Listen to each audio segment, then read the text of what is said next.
Hi everybody, my name is Martin Birmingham, and today I'm going to be debating Travis and the proposition of the U.S. federal government should require all telecommunication companies to give backdoor access to their encryption protocols.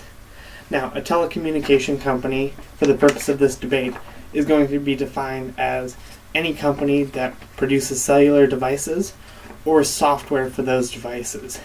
And the reason it's defined this way is to prevent any company from being exempt from it or allowing these people to circumvent the encryption requirement by using a third-party encryption software. And the second part is backdoor access is going to be defined as the ability for a government agency to be able to unlock and access the information and data on a device without the user passcode. So, I know this sounds kind of scary to a lot of people. The big government is coming in and they're going to look at all of your data. This isn't going to really be the case. But the first problem we have right now is that our search laws haven't quite caught up with the new wave of technology being introduced and how it's going to be change in the future. Right now, the Fourth Amendment, which bans unreasonable searches and seizures, allows for a warrant to be issued by a judge that would allow police or federal agency to search the premise or the person to discover information that would help in a trial. At this point, cell phones that are encrypted, even if the authorities get a warrant, can't be accessed. So that creates a major problem with criminals being able to hide their data. According to Paul Sperry in an article in Investor's Business Daily, published on February 26, 2016, allowing the government to access these phones isn't a violation of the privacy that the Constitution guarantees you, because these phones will be accessed through a legally issued warrant by a judge. This isn't a blanket warrant that allows the government to search each and every device in the country without check.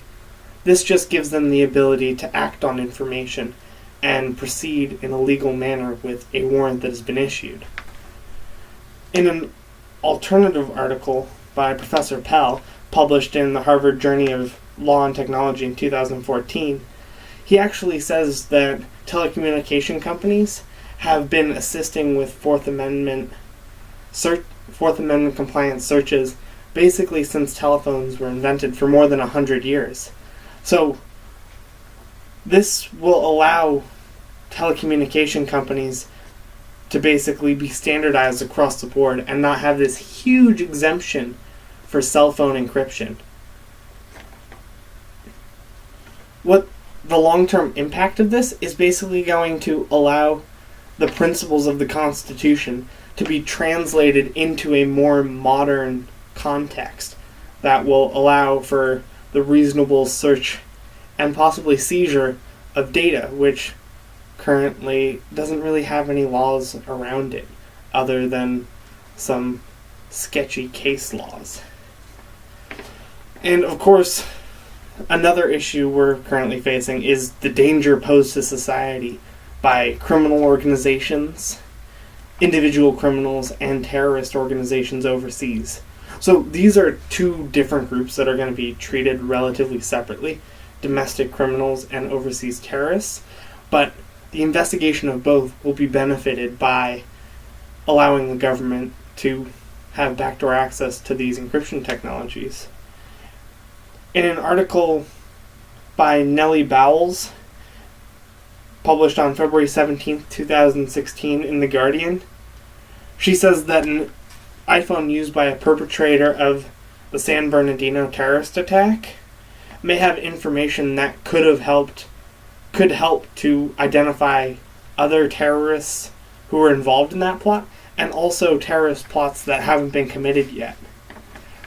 Now, this particular case has a warrant issued to search this iPhone, but they're not able to execute this lawfully issued warrant because of the encryption.